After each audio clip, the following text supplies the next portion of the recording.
من شرور أنفسنا ومن سيئات أعمالنا من يهده الله فلا مضل له ومن يضلل فلا هادي له وأشهد أن لا إله إلا الله وحده لا شريك له وأشهد أن محمدا عبده ورسوله أما بعد فإن أصدق الحديث كتاب الله تعالى وخير الهدي هدي محمد صلى الله عليه وسلم وشر الأمور محدثاتها وكل محدثة بدعة وكل بدعة ضلالة وكل ضلالة في النار. Quand Urwa ibn Mas'ud est allé voir Quraysh, il était dans le camp où se trouvait le prophète sallallahu alayhi wa sallam dans la plaine de l'Hudaybiyah. Il est retourné voir Quraysh, étonné, stupéfait, et il a dit aux gens: j'ai été envoyé comme ambassadeur au Négus, j'ai été envoyé comme ambassadeur à Khosroès, j'ai été envoyé comme ambassadeur à César, mais jamais j'ai vu des gens honorer et respecter leur roi comme les compagnons respectaient Mohammed. À peine il parle, il donne un ordre, ça y est, l'ordre est déjà accompli. Quand il parle, il se taise. Il ne le dévisage même pas. Quand il fait ses ablutions, il se précipite pour recueillir l'eau qui tombe de l'eau qu'il sert à ses ablutions. Il a dit: je n'ai jamais vu des gens respecter un roi comme les compagnons respectaient le prophète sallallahu alayhi wa sallam. Et il a dit, il vous a donné, il vous a proposé quelque chose, il vaut mieux, il vous a proposé, il vous a fait une concession amiable, acceptez-la donc, ça sera bien pour vous. Parce que si jamais vous le combattez, ses compagnons ne vous laisseront jamais tranquilles. Ils ne vous laisseront jamais tranquilles. Puis, le prophète sallallahu alayhi wa sallam, qu'est-ce qu'il a fait? Il a ordonné, il a donné son chameau, un chameau à lui qui s'appelle Al-Tha'lab, et il l'a donné à un homme, de la tribu de Khuza'a, qui s'appelle Khurash ibn Umayya al-Khuza'i. Il l'envoya comme émissaire à Quraysh. À son arrivée, dès qu'il est arrivé au camp où se trouvait Quraysh, ils tuèrent le chameau. Ils ont tué le chameau sur lequel montait Khurash ibn Umayya al-Khuza'i. Et ils ont failli tuer cet émissaire-là, n'eût été que le Hulays et les autres Ahabish intervinrent pour sauver cet homme-là, et ils lui ont sauvé la vie et lui permirent de retourner au camp où se trouvait le prophète sallallahu alayhi wa sallam. Le Hulays, on a parlé de Hulays, c'est le notable des Ahabish. Les Ahabish, c'est une tribu qui regroupe les affranchis de différentes tribus. Et c'est un homme qui respectait beaucoup les offrandes, qui respectait beaucoup ce que les pèlerins sacrifient pour Allah dans le sanctuaire. Et là, les Quraysh, ils veulent s'assurer davantage. D'accord, ils ont envoyé Urwa ibn Mas'ud, ils ont envoyé Budayl ibn Warqa, ils ont envoyé beaucoup de monde, mais ils n'étaient pas sûrs. Ils voulaient savoir qu'est-ce qu'il voulait le prophète sallallahu alayhi wa sallam. Que voulait-il exactement? D'accord, il est en tenue de ihram, mais il a les armes sur les montures. Et pourquoi il n'est pas rentré? Pourquoi il n'est pas rentré par force dans le sanctuaire? Et ils ont voulu s'assurer. Qu'est-ce qu'ils ont fait? Ils ont envoyé 80 hommes armés. 80 jeunes hommes armés, ils ont dit, et leur ont demandé de prendre en captivité un des compagnons du prophète sallallahu alayhi wa sallam. Comme ça, ils le ramenèrent et ils l'interrogèrent pour s'assurer de ce que veut le prophète sallallahu alayhi wa sallam. Dès que ces 80 hommes s'approchèrent, le prophète sallallahu alayhi wa sallam, il était vigilant, il avait toujours ses gardiens. Dès que ces 80 hommes s'approchèrent, ils furent encerclés par les compagnons du prophète sallallahu alayhi wa sallam. Tous pris en captivité. Ils ont voulu prendre un ou deux hommes. Maintenant, les 80 hommes sont pris en captivité. Et quand les Quraysh furent informés que les 80 hommes ont été pris en captivité, ils ont dit, ça y est, il a voulu nous combattre, et ils se préparèrent à combattre. Et là, le prophète sallam, il a libéré les 80 hommes. Il a dit, retournez pour dire aux Quraysh que nous ne voulons pas combattre. Nous sommes ici pour faire la Umrah. Ça veut dire le petit pèlerinage. Et il libéra les 80 hommes. Et puis quand le prophète sallam, il a réfléchi, il a dit, les Quraysh, ils sont têtus, ils ont envoyé des émissaires, ils ont voulu prendre en captivité un de ses compagnons. Il a dit, bon, ce que je vais faire maintenant, c'est parlementer avec le chef, Abu Sufyan. Je vais parlementer directement, je vais lui envoyer un émissaire qui lui parle directement. Pour épargner tout combat ou pour dialoguer, pour conclure un accord. Et il appela Omar ibn Khattab. Il a dit, tu vas discuter avec Abu Sufyan. Omar ibn Khattab, il s'excusa. Il dit, envoyé d'Allah, tu connais jusqu'à quel point je haïs ces gens-là, jusqu'à quel point ils me haïssent, et il n'y a personne de mon clan, les Bani Adi, qui est capable de me défendre si jamais il y a quelque chose entre nous.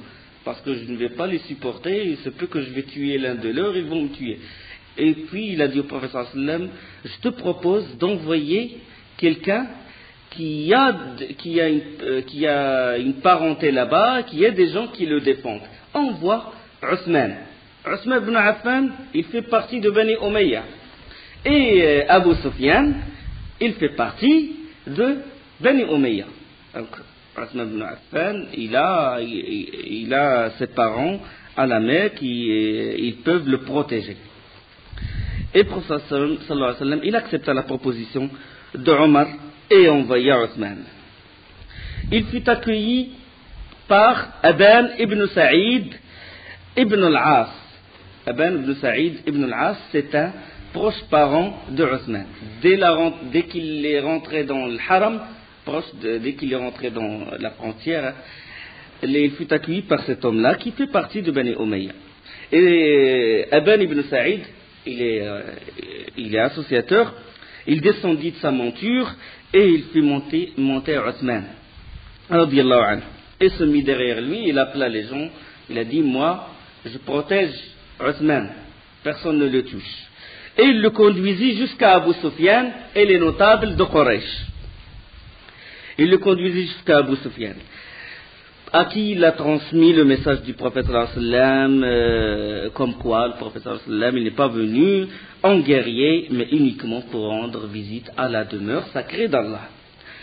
Abu Sufyan, il l'accueillit et il invita Othman à faire le tawaf. Il a dit, si tu veux faire le tawaf autour de la Kaaba, fais-le.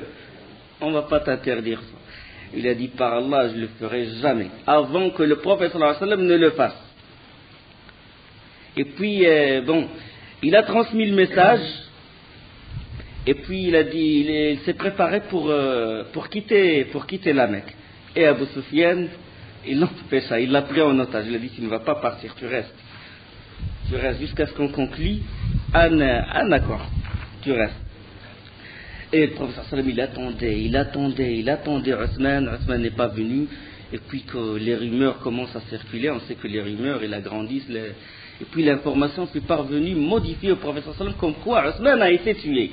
Othman a été tué. Quand le prophète sallam, il fut informé que Othman a été tué, il appela les compagnons. Et il décida de combattre. Donc le hadith où il y a l'envoi de Khurash et l'envoi de Othman et la fausse information, il est rapporté par l'imam Ahmed et dans son Musnad, et par Ibn Hisham et par Ibn Sa'd fi Tabaqat et Tabari, c'est un hadith authentique. Et donc il invita les compagnons à prêter le serment à combattre. Serment, selon des versions, c'est un serment de ne pas fuir. Selon d'autres versions, serment de la mort. C'est-à-dire, ils doivent combattre jusqu'à la mort. Ma'qal ibn Yasar était à côté du prophète sallallahu alayhi wa sallam, il tenait une branche, le prophète sallallahu alayhi wa sallam était sous un arbre. Et il appela les gens à prêté le serment d'allégeance, c'est-à-dire le serment de la mort, ou de ne pas fuir. Le premier à avoir prêté serment, c'est Abu Sinan Abdullah ibn Wahb al-Usdi. Le hadith il est rapporté par Al-Bayhaqi dans Dalail et dans l'Isaba. C'est un hadith authentique. Le premier à avoir prêté serment. Il a dit, je prête serment, soit le triomphe, soit tomber martyr, fi sabilillah. Et puis le prophète sallallahu alayhi wa sallam, il appela Salama ibn al-Akwa, radiyallahu anhu. Il a dit, oh Salama, viens prêter serment. Il a dit, oh envoyé d'Allah, j'étais parmi les premiers à avoir prêté serment. Il a dit, oui, je sais, mais refais-le une deuxième fois. Et il l'a refait. Il a prêté serment au prophète sallallahu alayhi wa sallam. Et puis, il y a 1400 ans, c'est long. Puis le prophète sallallahu alayhi wa sallam, oui, il a vu Salama ibn al-Akwa sans armes. Et il lui a donné un bouclier. Il a dit, voilà, s'il y a un combat, tu vas te défendre avec ça. Et il a donné ce bouclier-là. Il a prêté le serment avec les compagnons, puis il a rappelé de nouveau Salama ibn al-Akwa. Oh Salama, viens, n'as-tu pas prêté serment? Il a dit, oh envoyé d'Allah, je viens de prêter serment au début ou au milieu. Il a dit, refais-le. Et puis il a dit, où est-ce qu'il est ce bouclier que je t'ai donné? Il a dit, envoyé d'Allah, j'ai vu un compagnon sans armes, il n'a rien du tout, et je lui ai donné. Lui, il est sans armes, et il a donné le bouclier à son frère pour se protéger s'il y a un combat. Subhanallah. Et puis le prophète sallallahu alayhi wa sallam lui a dit un proverbe d'antan comme une personne qui a invoqué Allah. Il a dit, donne-moi un ami qui est plus cher que moi-même, que j'aime plus que moi-même. Il a dit, ta semblance c'est celle de l'homme qui est d'antan, qui a dit, oh Allah, donne-moi quelqu'un que j'aime plus que moi-même. Le hadith est rapporté par Muslim, hadith 1807, Abu Daoud al-Bayhaqi.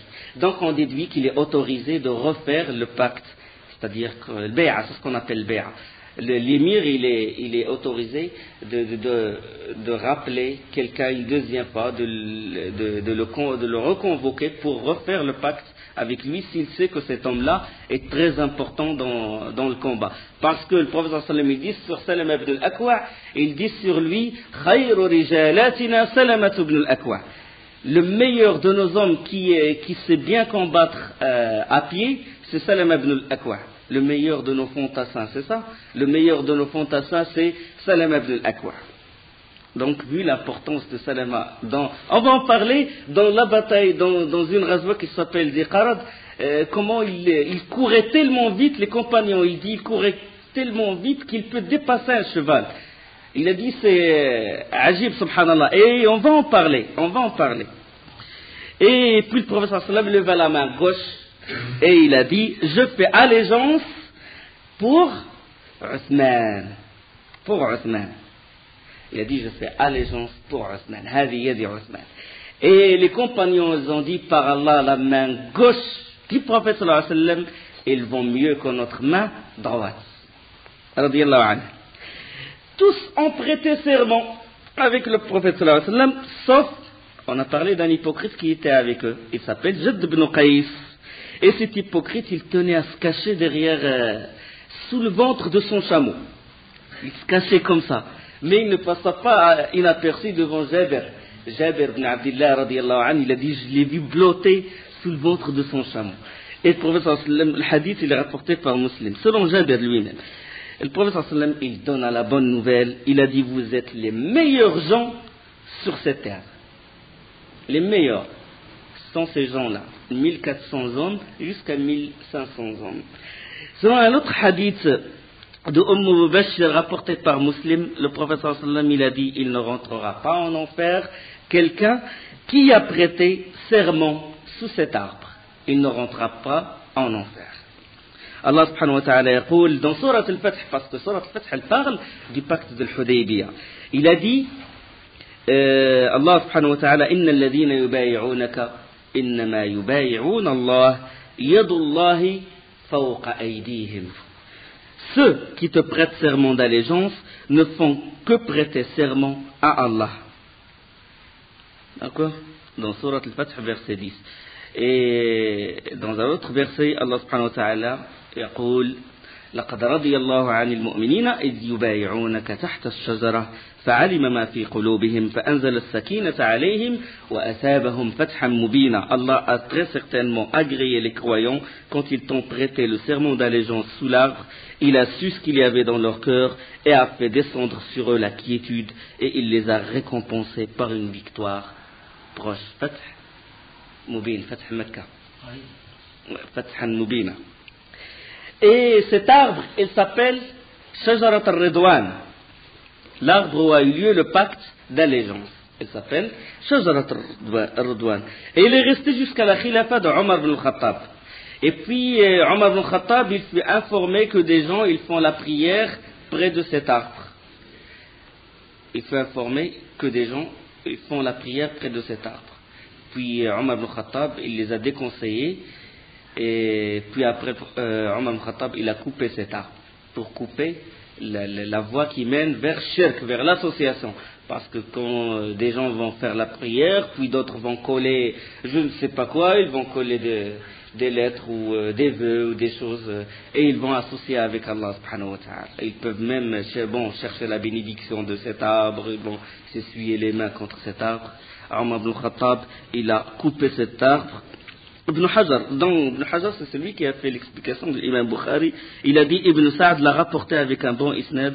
C'est un hadith, parce que certains gens ils considèrent que c'est un hadith da'if, mais Ibn Hajar il a dit que c'est authentique, que Omar al-Khattab a coupé cet arbre.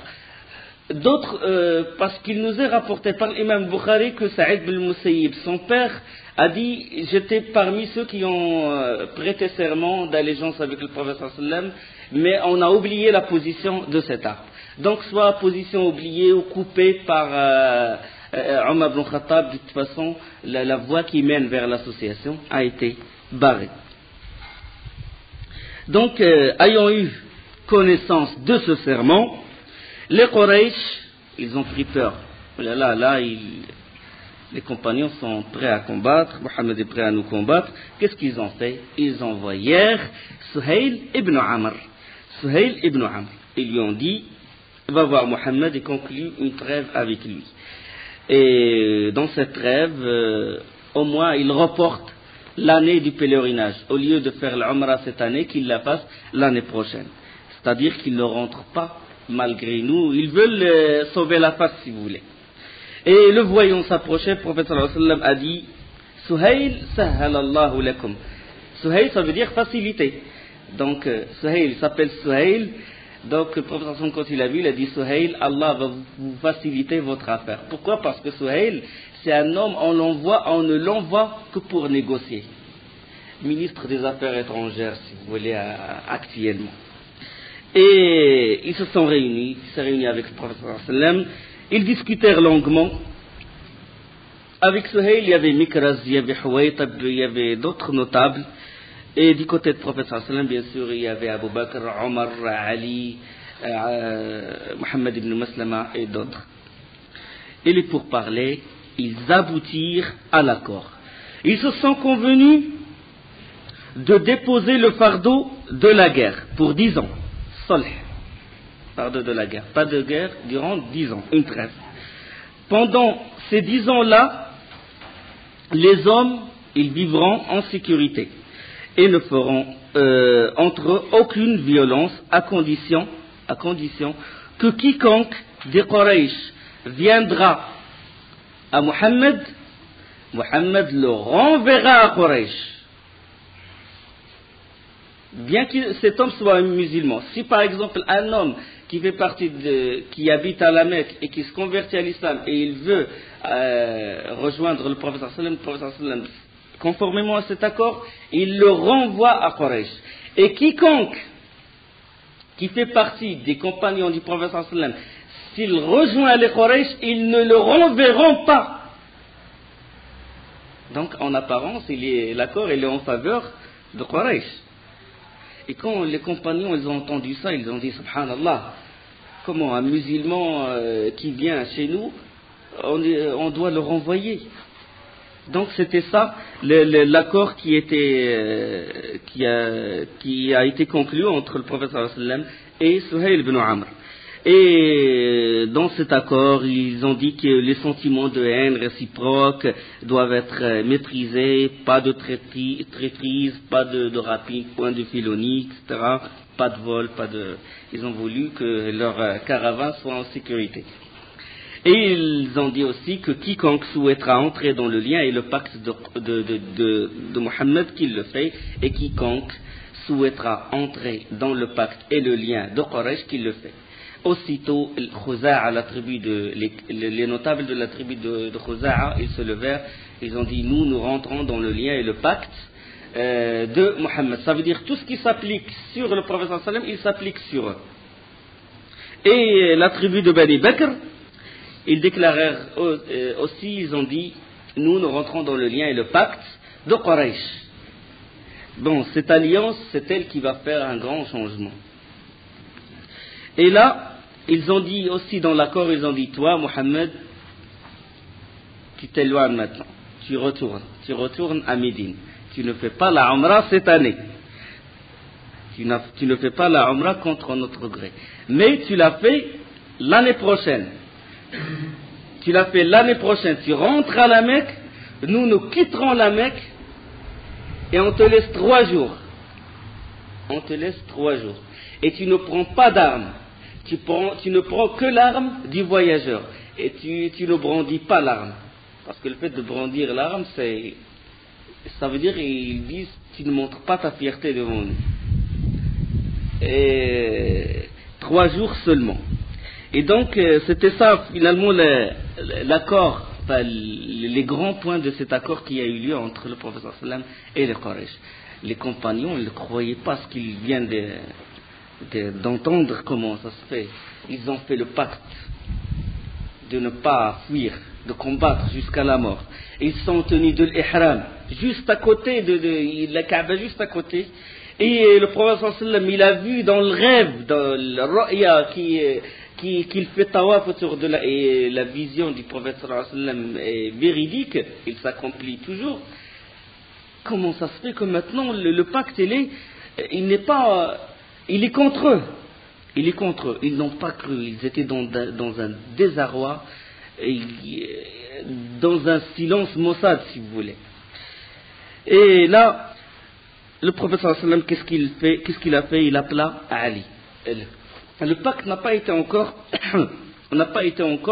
écrit. Il appela Ali pour écrire ce traité-là.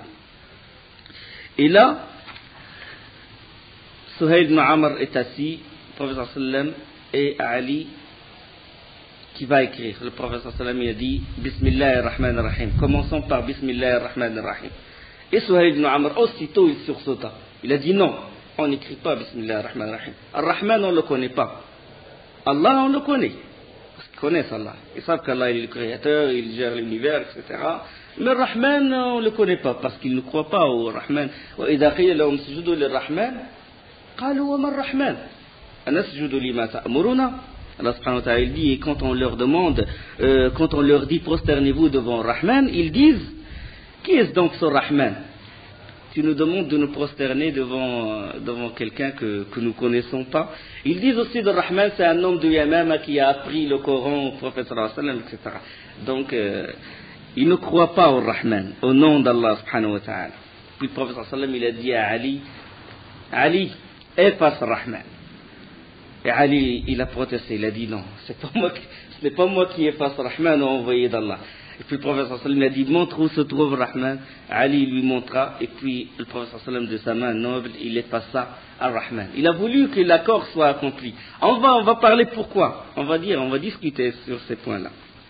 Et puis ils ont marqué au lieu de Bismillah ar-Rahman ar-Rahim, Suhayl ibn Amr a dit écrivez ce qu'on écrit d'habitude, Bismikallahum, comme ils l'ont fait dans Sahifa. Quand ils ont fait la mise au banc du clan de Bani Hashim, etc., ça c'est à la Mecque. Ils ont écrit Bismikallahum, en ton nom, ô Allah. Et le prophète sallallahu alayhi wa sallam, il a dit tels sont les termes de la trêve signée entre Mohammed, l'envoyé d'Allah, et Suhayl, le fils de Amr. Et Suhayl protesta de nouveau. Il vient de commencer et déjà il proteste, et les compagnons ils bouillonnent. Le traité, il n'est pas en leur faveur, et Suhail,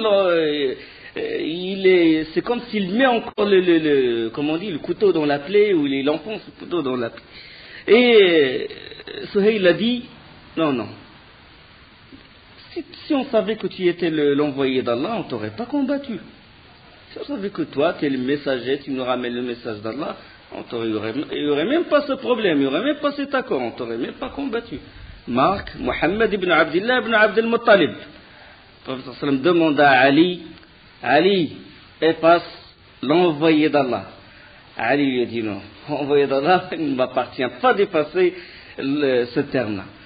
Où est-ce qu'il se trouve? Il a dit ici. Puis le prophète sallam effaça de sa main l'envoyé d'Allah. Et puis, à peine, quand ils sont en train d'écrire de ce pacte-là, ils n'ont même pas encore terminé qu'on a entendu un bruit de l'extérieur. C'était Abu Jundul, radiyallahu anhu. Le hadith est rapporté par le Bukhari.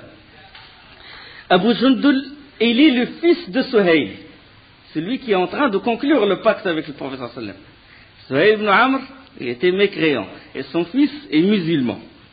Et Suhail ibn Amr, enchaîné et tout, il s'est enfui de la Mecque, et il a couru quand il a su que le prophète sallallahu alayhi wa sallam il est dans le Hudaybiyah, il a couru vers lui. Il s'est échappé, il a couru vers lui, traînant derrière lui toutes les chaînes et tout. Parce que son père, il l'a emprisonné, il ne l'a pas laissé quitter la Mecque quand il a su qu'il s'est converti, qu'il a embrassé l'islam. Et qu'il est rentré dans un état lamentable. Il était sous la torture et tout. Et il a dit, envoyé d'Allah, emmène-moi avec toi.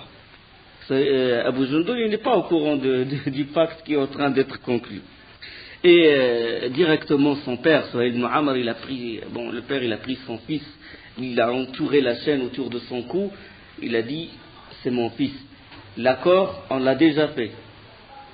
Il a dit, celui-là est le premier sur qui doit s'appliquer cet accord. Le prophète sallam il a dit, nous n'avons pas encore terminé d'écrire. Mais, et puis Suhail il a dit, la parole ne vous suffit-elle pas? Le prophète sallam il a dit, il nous suffit la parole. Parce que dans le fiqh, même si l'accord s'effectue comme ça par la parole, même si on ne l'écrit pas, l'accord, ça y est, il est conclu, c'est-à-dire il s'applique. Même avec la parole, il s'applique.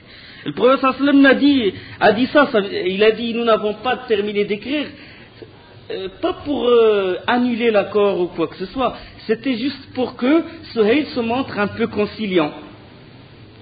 Tu vois? Se montre un peu conciliant. Et puis le prophète sallam il a dit, rends-le nous donc. On est en train de faire une trêve et tout, donc fais exception pour Abu Jundul. Et Suhail ibn Amr il a refusé. Et puis il y avait Mikraz qui était un associateur, il a dit, il va le rendre. Mais il a dit, il va le rendre, c'était pas pour le rendre au prophète sallam, mais juste que Mikraz a dit que c'est moi qui va le protéger. Il ne va pas être chez son père, il ne va pas être torturé par son père, c'est moi qui va le protéger, il va être chez moi. Et le prophète sallam, il a accepté. Il a accepté, puis Abu Jundul, il ne comprenait pas ce qui se passe. Il vient au prophète sallam pour que le prophète sallam le protège, et le prophète sallam le rend aux mécréants, il commence à s'écrier. Oh musulmans, envoyés d'Allah, vais-je être restitué aux idolâtres alors que je suis musulman? Ils vont m'éprouver dans ma religion, je risque d'apostasier ma religion. Et son père, il le traînait pour le rendre aux mécréants. Il a pris comme ça par la chaîne, et les compagnons sont en train de regarder sans pouvoir réagir, parce que le prophète sallam il a décidé ainsi. Et là, le prophète sallam il ne cessa de répéter quand Suhail il traînait son fils, il lui dit à Abu Jundul, supporte, patiente, supporte patiemment ton épreuve et compte sur la récompense d'Allah. Allah saura te pourvoir, ainsi qu'aux autres opprimés, une issue heureuse. Il va trouver une issue, faraj, Inch'Allah. Il a dit, nous avons conclu un accord, un arrangement avec ces gens-là, et nous devons respecter mutuellement cet accord. Et au sein de cette atmosphère explosive, les compagnons, ils regardaient, et c'est Omar qui a réagi. Omar, il a pris l'épée comme ça, il le tendait à Abu Jundul. Il le tendait comme ça. Il a dit, Abu Jundul, innama al-mushrikouna najas, les associateurs sont impurs. Innama damuhum damu kalb, damu ahadim damu kalb, le sang de l'un de leurs, il vaut le sang d'un chien. Tue-le. Et Omar ibn Khattab, il a expliqué après ceci, il a dit, j'ai voulu qu'il prenne l'épée et qu'il tue son père, parce que lui, si vous voulez, s'il tue son père, ça y est, c'est que le prophète sallam l'a déjà livré, donc le prophète sallam n'a pas violé le pacte. Et Omar ibn Khattab, il ne peut pas tuer ce ibn Amr parce que lui, il fait partie de ce pacte. D'accord? Donc il a voulu que Abu Jundul tue son père. Mais Abu Jundul, dans l'état où il est, il n'a pas pris l'épée et l'accord, le traité, il fut conclu. Le traité en apparence, il est contre les musulmans, il est en faveur des Quraysh. Et puis, le prophète sallallahu alayhi wa sallam a conclu ce pacte-là. Omar ibn Khattab, il n'était pas content, parce que c'est quand Omar ibn Khattab avec la fierté de l'islam, etc. Il n'était pas content, il est allé voir le prophète sallallahu alayhi wa sallam, il a dit, n'es-tu pas le prophète d'Allah? Le prophète sallallahu alayhi wa sallam a dit, certes. Il a dit, ne sommes-nous pas les musulmans et ne sont-ils pas les mécréants? Il a dit, certes. Puis il lui a dit, ne nous as-tu pas dit qu'on va visiter la demeure sacrée, qu'on va faire tawaf, la tête rasée? Et puis le prophète sallallahu alayhi wa sallam, oui, il a dit oui. Je te l'ai dit, mais est-ce que je t'ai dit qu'on va le faire cette année? Est-ce que je t'ai dit qu'on va le faire cette année? Et Omar ibn Khattab, il ne se tue pas, mais il a dit, alors pourquoi on va accepter de nous humilier contre le déshonneur de notre religion? Comment? On est nos morts sont au paradis, leurs morts sont en enfer, alors comment se fait-il qu'on va nous humilier devant eux? Et le prophète sallam, il a dit, je suis l'envoyé d'Allah et je ne lui désobéirai jamais. Et Omar ibn Khattab, malgré ça, il est resté bouillant d'indignation et il alla voir Abu Bakr. Il tint les mêmes propos à Abu Bakr, lui dit, nous ne sommes pas les musulmans et eux les mécréants, nous ne sommes pas dans la vérité, pourquoi acceptons alors de nous humilier contre l'honneur de notre religion? Abu Bakr lui dit, c'est l'envoyé d'Allah, il faut l'obéir et Allah subhanahu wa ta'ala, il ne l'abandonnera jamais. Donc, enfin, tous les compagnons, ils étaient avec l'avis de Omar ibn Khattab, sauf Abu Bakr, plus avant, qui était du même cœur que le prophète sallallahu alayhi wa sallam. Mais bien sûr, Omar ibn Khattab, parce qu'il y a des gens qui critiquent Omar ibn Khattab sur pourquoi il est intervenu ainsi. Mais ça, ce n'est pas un défaut de Omar ibn Khattab, c'est une qualité. Ce n'est pas un défaut. Pourquoi? Parce qu'il n'a pas voulu baisser la tête devant les mécréants. Et il a voulu qu'on lui explique. Il a fait l'ijtihad, comme a dit Ibn Hajar. Il a fait l'ijtihad et il s'est trompé et il a une récompense. Quand quelqu'un, il a hakam al-hakim فاجتهد فأصاب فله أجر وإذا حكم فأصاب فله أجرا وإذا أخطأ فله أجر. Si quelqu'un il a fait l'effort, si un juge a fait l'effort et qu'il a raison, il a deux récompenses, et s'il se trompe, il a une récompense parce qu'il a fait l'effort. Donc ce n'est pas un défaut de Omar, finalement c'est une qualité, parce qu'il n'a pas voulu baisser la tête devant les mécréants. Le prophète sallam, jusqu'à maintenant, il s'était tenu à l'écart des compagnons. Cette fois, il ne les a pas consultés sur cet accord. Les Quraysh sont retournés, puis le prophète sallam a dit, levez-vous et sacrifiez vos animaux et rasez-vous la tête. Ça y est, on fait demi-tour. Le rapporteur de hadith, Al-Miswar ibn Makhrama et Marwan ibn al-Hakam, ils ont dit, par Allah, personne ne se leva. Le prophète sallam a dit, levez-vous. Il a dit une deuxième fois, levez-vous, on va faire demi-tour. Sacrifiez vos offrandes et rasez-vous la tête, on va rentrer à Médine. Personne ne se leva. Une troisième fois, personne ne se leva. Personne ne se leva. Ils étaient perplexes devant cette situation. Ils n'ont pas compris pourquoi le prophète sallam il a fait ainsi. Et Ils ont veillé. Pourquoi? Parce qu'ils ont vu toutes leurs espérances s'écrouler. Rien, ni combat, ni Umrah, et en plus l'un de leurs que les mécréants prennent et le mettent dans leur clan. Ils n'ont rien compris. Ils étaient ébahis. Et puis le prophète sallam, il n'a pas, la troisième fois, il n'a pas répété. Il a craint que si la quatrième fois il leur demande et qu'ils ne répondent pas, il risque que le châtiment d'Allah tombe sur eux. Et il rentra directement dans sa tente, et il y avait sa femme, Salama radiyallahu anha, une femme de très bons conseils. On sait que subhanallah, des fois les femmes, elles donnent des très bons conseils. C'est pour ça qu'il est recommandé dans la religion que l'homme, il consulte sa femme. Il ne l'avait pas carrément à l'écart.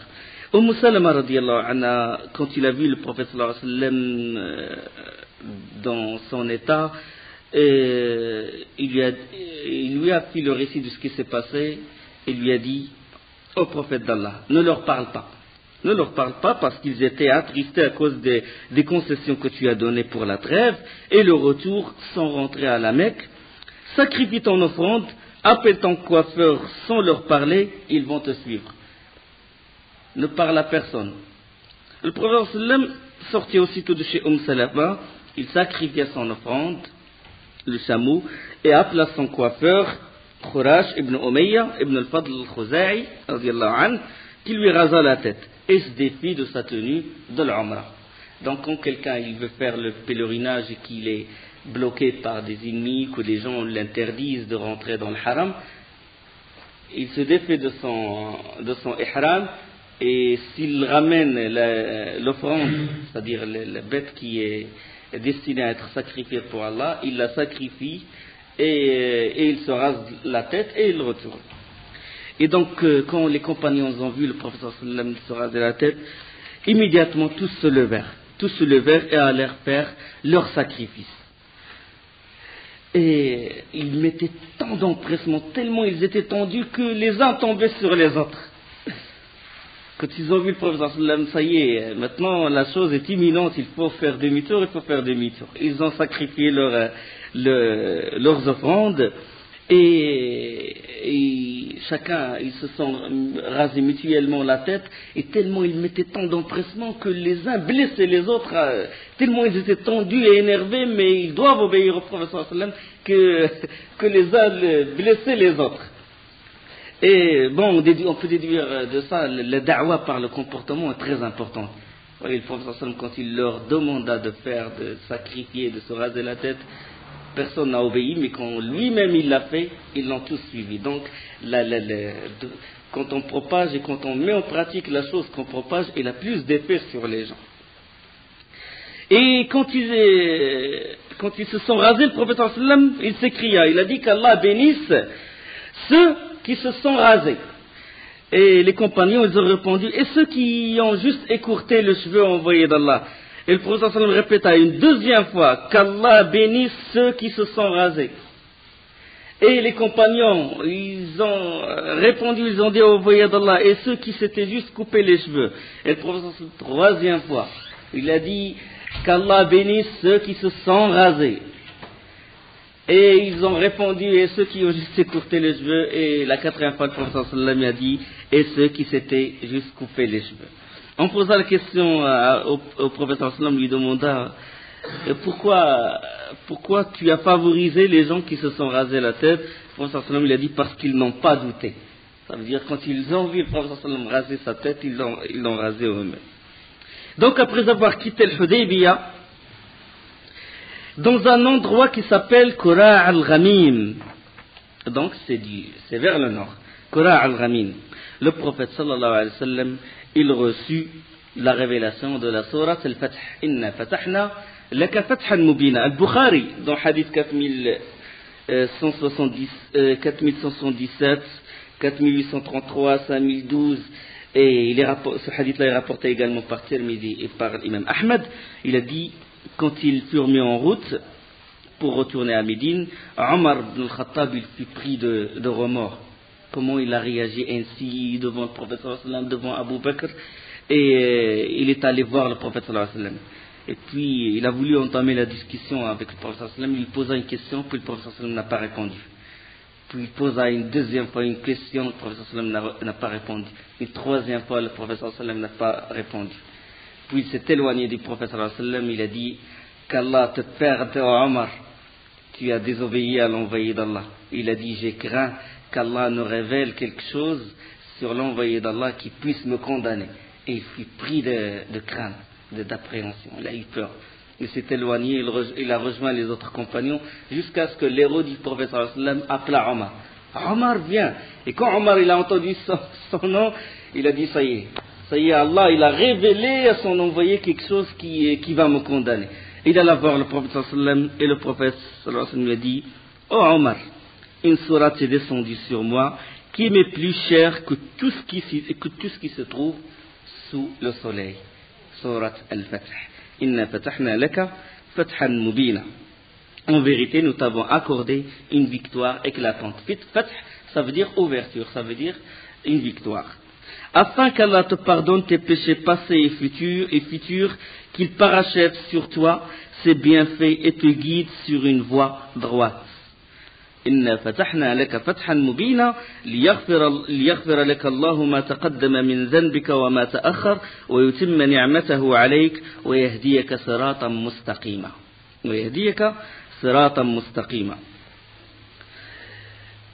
Dans le hadith de Majma' ibn Jariya, rapporté par Abu Daoud, un homme, il dit, envoyé d'Allah, c'est un fath, c'est une victoire. Et le prophète sallallahu alayhi wa sallam, il a répondu, par celui qui détient mon âme dans sa main, c'est un fath, c'est une victoire. Alors qu'en apparence, ce n'est pas une victoire. Donc fath, ça veut dire Al-Hudaybiyah, le pacte lui-même, ce pacte-là ce pacte que quand on le lit au début, on croit que c'est en faveur des mushrikines, des associateurs, alors qu'il ne l'est pas. Alors que ce fath-là ne l'est pas. On va parler pourquoi, on va dire pourquoi. Donc fath dans ce verset-là veut dire Al-Hudaybiyah. Mais dans d'autres versets, par exemple, إِذَا جَاءَ نَصْرُ اللَّهِ وَالْفَتْحُ, lorsque vient le secours d'Allah et le fath qui est dans ce verset-là, c'est fath Makkah. D'accord? Donc dans Surat Al-Fath, ça veut dire Al-Hudaybiyah. J'ai dit pourquoi Al-Hudaybiyah est considéré comme victoire, alors qu'en apparence, c'est une défaite. Maintenant, faisons le compte. Depuis la révélation jusqu'à Al-Hudaybiyah. 13 ans à la Mecque et 6 ans à Médine, 19 ans. Le bilan, 1400 vrais croyants qui ont été avec le prophète sallallahu alayhi wa sallam. D'accord? Entre Al-Hudaybiyah et la prise de la Mecque, même pas 2 ans. Ceux qui sont rentrés à la Mecque avec le prophète sallallahu alayhi wa sallam étaient au nombre de 10 000. 10 000, qu'est-ce qui a changé? Qu'est-ce qui a fait de ce grand changement? C'est que quand il y avait l'accord entre le prophète sallallahu alayhi wa sallam et Quraysh, il y a une chose très importante, c'est que la porte de la da'wah fut ouverte. Ça veut dire que les Quraysh qui bloquaient, qui essaient d'éteindre la lumière d'Allah, maintenant ils sont en accord, ils sont dans une trêve avec le prophète sallallahu alayhi wa sallam. D'accord? Donc ils ne vont plus lui barrer le chemin. Il n'y a plus maintenant d'Abu Lahab ou des gens comme Nadr ibn al-Harith, comme Abu Jahl, qui ont essayé de toute leur force barrer le chemin d'Allah, qui ont d'étouffer la da'wah du prophète sallallahu alayhi wa sallam. Quand il y avait la trêve, le prophète sallallahu alayhi wa sallam les a isolés. Ça veut dire qu'ils lui ont laissé le chemin de faire la da'wah. D'aller voir les autres tribus, d'aller propager. Donc, quand la porte de la da'wah fut ouverte, quand il n'y a pas des gens qui ressemblent à Abu Lahab, quand il n'y a pas des gens qui ressemblent à Abu Jahl, Et il y a toujours des gens qui ressemblent à Abu Lahab, il y a toujours des gens qui ressemblent à Nadr ibn al-Harith. Ibn al-Harith, quand il essaie de rivaliser avec le prophète sallallahu alayhi wa sallam, il essaie de faire une pression médiatique, quand il racontait lui aussi des histoires en Quraysh, il leur dit, quand il leur disait par quoi le prophète sallallahu alayhi wa sallam est meilleur orateur que moi. Là, quand l'islam il est présenté aux gens pur, simple, l'islam, mais pas n'importe quel islam, l'islam dont dit Allah subhanahu wa ta'ala, inna ad-dina 'inda Allah al-islam. La religion acceptée par Allah, c'est l'islam. L'islam, cet islam-là, qui se trouve dans le Coran, pas l'islam qui est entaché par les innovations. Quand cet islam pur est présenté aux gens, les gens ils rentrent en islam. Les gens ils l'acceptent. Ils acceptent cet islam.